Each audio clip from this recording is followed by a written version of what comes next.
Senator Judge Villanueva requested details on the specific advance arrangements and documents reviews a client must complete prior to the release of such large volumes of cash.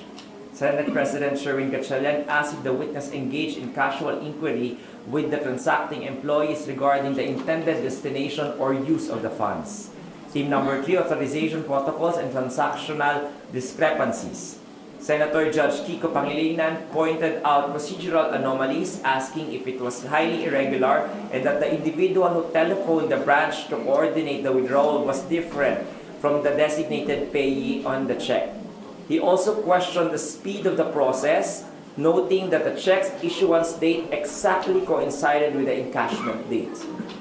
Senator Judge Rizal Tiveros explicitly asked what steps the witness took to ensure the transacting party, Ms. Acosta, was genuinely authorized by the OVP. Theme number 4, statutory compliance, AMLA, and mandatory reporting. Senator Judge Bam Aquino inquired whether government transactions are explicitly covered by the anti-money laundering law and whether unusual withdrawals of this magnitude trigger mandatory reporting to oversight agencies. Senator Judge Erwin Tulfo specifically asked if this transaction was reported to the Anti-Money Laundering Council and whether the witness knew the money was intended for confidential funds. Theme number 5, procedural manifestations, witness competence and credibility. Senator Judge Amy Marcos directed inquiries to House Prosecutor Congressman Chua regarding the witness selection, asking why Ms. Camposano was presented instead of a certain Ms. Abaya of Land Bank. She subsequently challenged the witness regarding potential inconsistencies in her testimonies and the statements made during the House hearings. Senator Judge Ping Lacson formally manifested the necessity of presenting a highly competent expert witness specifically versed in the handling of intelligence funds to properly educate the senator judges. In response, the House Prosecutor Chua and Defense Counsel Attorney Poa confirmed they have respective reserve witnesses prepared to testify specifically on the specialized manner of releasing such funds. The testimony of House Prosecution Panel Second Witness Nanita Camposano. After the direct examination, the Respondent's Counsel, Attorney Michael Poa, conducted the cross-examination for just few questions. There was no direct examination from the House Prosecution Panel and the witness was excused at 1:38 p.m. The Respondent's Counsel, Attorney Poa, agreed to stipulate on 1. The witness's capacity and ability to identify the subject checks. Number 2, the existence and authenticity of the subject for checks being testified on for 32 million pesos each. And number 3, that the said checks were encashed by Mr. Edward D. Fajarda as SDO on the dates indicated in the checks. Number 4, the signatures of the teller, approver, and verifier on the dorsal side of the checks. Number 5, that the checks were funded by the Bureau of Treasury for the account of the Office of the Department of Education. For the guidance of the media, the court's inquiries have been categorized into 4 evidentiary themes. Number 1, statutory definition versus operational semantics. As to the AMLA compliance, Senator Judge Ping Lacson and Senator Judge Bam Aquino led a critical legal clarification regarding how transactions are classified. Senator Lacson clarified for the record that the term unusual does not exist in the AMLA statute.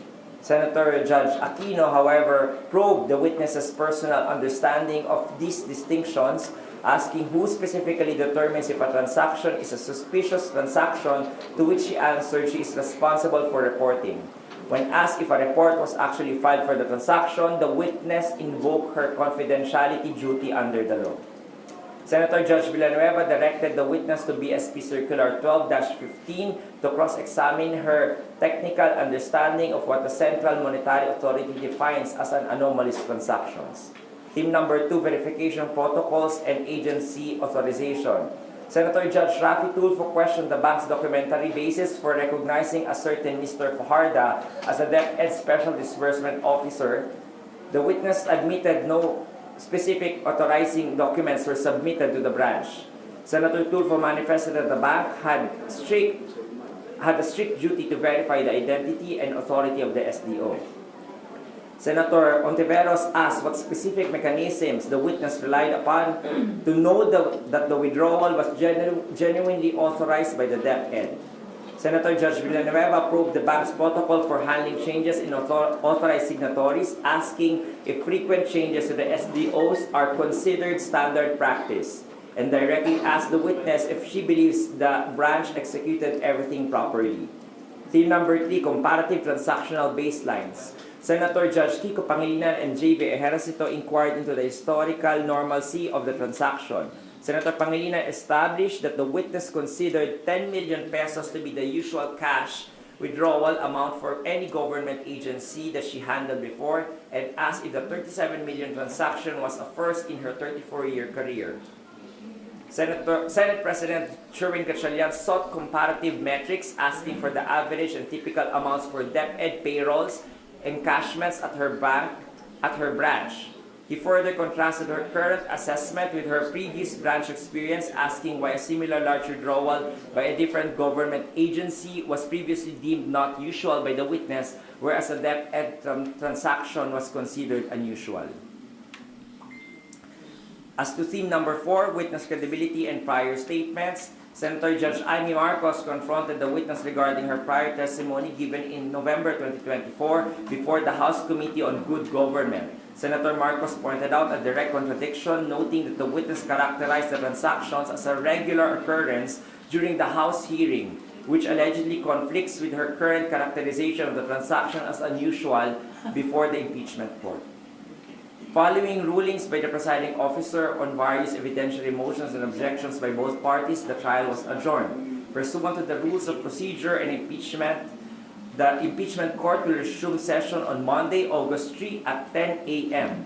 The agenda is the continuation of the presentation of the witness of the House Prosecution Panel's case-in-chief for Article 1 with its witness, Roderick Wamil of the Commission on Audit, and on August 4, Ms. Sailin del Campo, of the Commission on Audit, and for August 5, 2026, Ms. Marivic Pareja of the House of Representatives. I am ready to take questions. Nimpa. Yung presentation mo ay para sa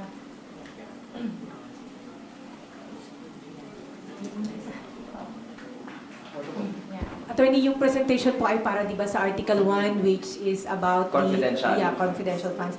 Yung mga pinag-usapan pag in-encash na mga cheque, ito po yung na-establish na confidential funds ito ng OVP at ng DepEd, o yet to be established pa po yan? Based po dun sa mga testimonya kanina, no, there was no testimony from the witnesses that they actually knew that the funds are to be used for the said purpose. So, yun po yung i-establish pa siguro ng mga susunod na mga witnesses ng House Prosecution Panel. And then, narinig po natin yung mga terms kanina na suspicious transactions, covered transactions, and unusual transactions. Sa batas po ba, para mas maintindihan natin, ano po ba ang nasa batas na susundan, ano yung, o kailan dapat inare-report ang mga bank transactions sa Anti-Money Laundering Council? Katulad po nung sinabi ng testigo kanina, lahat po ng covered transactions, yung po yung mga transactions na above the limit of 500,000, at saka po yung mga covered transactions ng mga covered institutions, kasama po ng mga abogado, ng mga accountants, ng mga real estate companies, ng mga casino po, lahat po yun ay automatic na nare-report po. Yung suspicious transactions naman po, whether you are covered or not covered, if person usually does a certain transaction, kunwari, for example lang, a general context, usual na 10,000 lang yung dinedeposit mo at saka wini-withdraw mo, tapos biglang all of a sudden, biglang nag-deposit ka ng 1 million o nag-withdraw ka ng 1 million, that will be flagged as a suspicious transaction because based on your baseline and history, hindi ka usual na ganun yung ginagawa mong mga transactions. So the banks will usually flag it and report it and ask the depositor or the withdrawer for documentary evidence, kung papakita ka ng sale ng real estate or ng sale ng property. Pagkatapos nun, i-report po ng bangko yon kasama yung dokumento na pinakita mo doon po sa Anti-Money Laundering Council kasi naka-flag po yun na suspicious transactions. And then si Mrs. Constantino po yung first witness. Nag-refuse siya na sagutin kung nag-report siya, kung in-report niya kung suspicious yung transaction po ng OVP, yung encashment ng pera. Tama ba? Pag sa batas, pagka mga bank officials hindi nila pwedeng i-disclose kung nag-report sila sa AMLAC, but yung AMLAC pwedeng tanungin kung may nakita silang suspicious na transactions. Pwede na lang sabihin sa impeachment trial.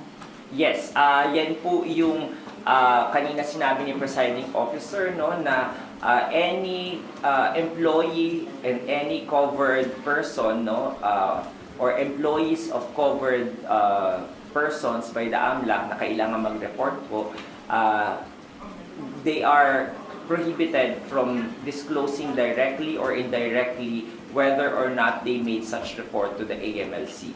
So under Section 9C po yun ng Anti-Money Laundering Law. So yun yung kaninang binabanggit ni presiding officer. Kahit sa impeachment court, hindi sila pwede. Of course, may school of thought po na yun yung position po ng House Prosecution Panel in their memorandum na pwede daw po pagkapag-impeachment, ngunit wala po naman nakalagay sa batas. So ang pinaka-mainam na pong gagawin dyan is katulad po nung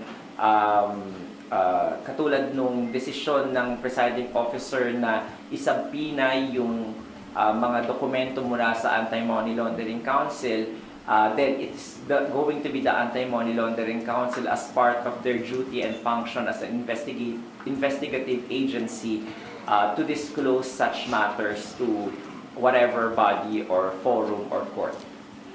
Thank you po, Atty. Attorney, may update na po ba dun sa nabanggit po ninyo na subpoena for the BIR, AMLAC, and bank records? Tomorrow pa natin malalaman the compliance of the person subpoenaed. So tomorrow po pa kayo ma-update regarding the matter. Wala pang update? Wala pa. Wala pang naisusumite? Wala pa. Attorney, sorry, dagdagan ko lang yung tanong earlier. So, it does not necessarily mean na pag unusual siya sa usual na banking transaction ng either agency or an individual based on the law, it is already deemed as illegal. Tama po ba? Tama. Okay.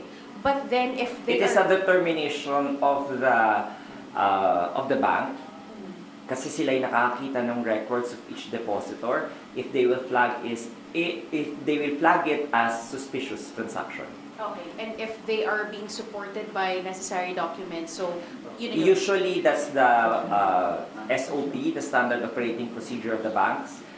They will have to require the depositor or the withdrawer to show documentary evidence such as a contract of sale to prove that is not a illegal transaction at hindi siya suspicious. Alright. Thank you very much, Attorney. But it still has to be reported. Okay. Thank you. So, ang isa ako, sir, so hindi pa na-given yun, yung pinag-uusapan nating $500 million na withdraw, at hindi po ako, I thought, given na yun ang confidential funds yun. So, it has yet to be established. Opo, kasi yung kanina pong mga witnesses ng ating prosecution, they can only testify on their personal knowledge on the transaction regarding the withdrawal and encashment of the check. So their personal knowledge are limited to those facts alone. So, katulad ng pagtatanong sa kanila kanina, kung natanong ba, sabi ni Senate President Sherwin Gatchalian, parang wala ba kayong pag-uusap ng mga kasama, di ba, nung payee, hindi mo ba natanong kung para saan ba yan? Tapos wala naman daw ganun na naalala siyang nangyaring conversation nila. But so, in the days to come, the prosecution should be able to establish na itong winidraw ito ay public funds. Kasi sir, yung laman ng article, Tama. I think that is the process of the prosecution, no? Talagang nililay down muna nila yung mga flow ng money. And then afterwards, nung tinanong sila kung magpapresent pa sila ng expert na gumagamit ng intelligence funds, no, ni Senator Judge Ping Lacson, they said that they have reserved witnesses for that. So they will be able to show, and even the defense will be able to show kung paano nga ba yung kinaklasify ang funds and how, paano hinahawakan ng isang intelligence or confidential fund ng isang ahensya. Sir, sorry, no, tatanungin ko na lang din. Tatanong ko na lang din. Sir, yung pag-describe ng two witnesses na paggamit ng two witnesses ng unusual, is it based on their personal yung personal description nila or based sa understanding po nila sa anti-money laundering act? Hindi ko po alam kung ano yung pinupunto nila, no? Pero kasi po, ang knowledge lamang po natin, no, bilang abogado, alam po natin na meron din tinatawag na unusual transactions, pero hindi po siya under sa anti-money laundering. Under the AFASA po yun, yung Anti-Financial Scamming Act. But the term, katulad ng sabi ni Senator Judge Joel Villanueva, the term unusual is actually existing in the BSP Circular 12-15 that pertains to the AFASA law. Thank you, sir. Sir, ano yung pong nangyari dun sa, na-explain naman kanina, paulit ako ng simple. So, ang mangyayari ay tatapusin na ang presentation ng prosecution dun sa lahat ng Artikulo po, Ma'am Ninfa. So, tatapusin lahat yun, Article 4, Article 1, Article 3, and then Article 2. Presentation ng prosecution, and then after that is finished, they will formally offer their evidence, and then the respondent will now magbibigay po sila ng objection or comment doon sa formal offer of evidence for all the articles. At pagkatapos po nun, doon na mag-uumpisa yung pagpapresenta naman ng evidence in chief ng depensa o ng respondent at kung paano po nila yung sequence na kung paano nila ipapatunayan o di-disprove yung mga na-prove ng prosecution, bahala na po sila doon. They will inform the court later on of the sequence of how they will give their evidence in chief. And yung prosecution, 31 days? Yung para po dito sa Article 1, 31 days yung araw na hiningi nila under the pre-trial order. So, but as you know, we are only on our 12th day, pero technically the prosecution has only consumed 7 to 8 days. So, technically nasa 9th day tayo dapat ng Article 4. Pero hindi pa natin nga tapos na yung Article 4, lumipat pa tayo sa Article 1. Isa na lang po ako, attorney. Anong po pwedeng gawin ng impeachment court para masundan ng mga tao yung paglilitis? Kasi, as you mentioned po, 31 days kayo hiningi para dito. And then susunod yung sa bribery, 8 trial dates, and then sa unexplained 12 trial dates. And then, pagkatapos ng prosecution, ng presentation sa lahat ng 4, babalikan po ulit nating lahat. Dahil defense presentation naman. So, babalik-balikan yung issue, maaaring marambol na yung tao doon sa mga detalye. Even the senator judges siguro po. Yung ganyang concern mo, Ninfa, no, that was taken into consideration by the senator judges, kaya they, as the presiding officer has said, nag-sidebar siya doon sa mga councils para i-propose yung proposal ng mga other senator judges kasi nga baka mas maganda yung ganong sequence para tapos na yung isang artikulo at lilipat na tayo. Nabuo na natin yung story. In other words, nakita na natin yung depensa at saka yung prosecution.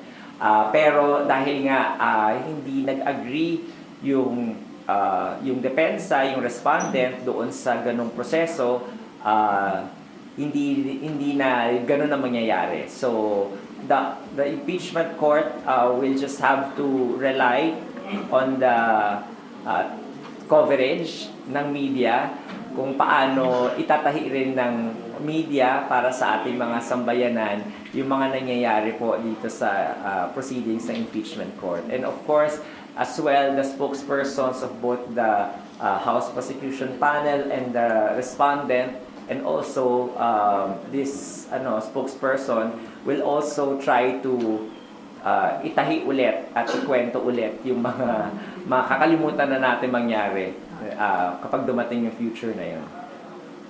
Right? Okay na po? Thank you.